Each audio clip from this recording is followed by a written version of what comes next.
हाथी और दर्जी की कहानी। बहुत समय पहले की बात है। एक गांव में एक मंदिर था। उस मंदिर के पुजारी के पास एक हाथी था।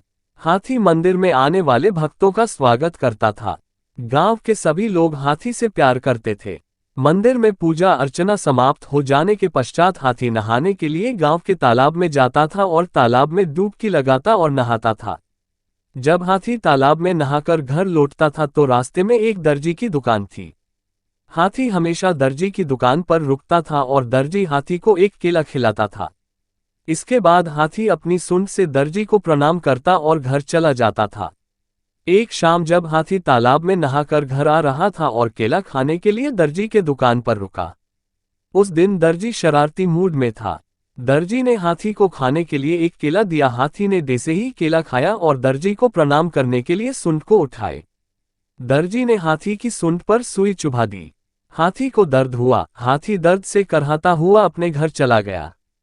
दर्जी हाथी को दर्द से करहाता हुआ देखकर खूब हंसा और हाथी की मजाक बनाए। हमेशा की तरह दूसरे दिन भी हाथी तालाब पर नहाने के लिए गया और नहाकर लौटते वक्त रास्ते में एक कीचड़ के गड्ढे के पास रुका और हाथी ने अपनी सूंड को कीचड़ से भर लिया और दर्जी की दुकान पर आ गया। दर्जी अपने काम में व्यस्त था। दर्जी ने कई नई पोशाकें सिल ली और इस्त्री की थी और उन्हें बड़े करीने से व्यवस्थित किया था।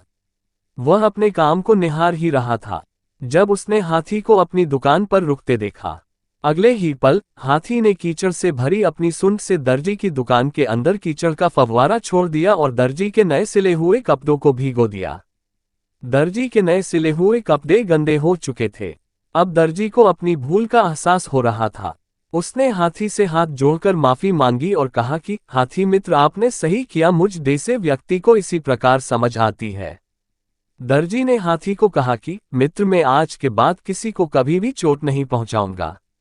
हाथी ने अपना सिर हिलाया, अपनी सूंड उठाए और अपने घर चला गया।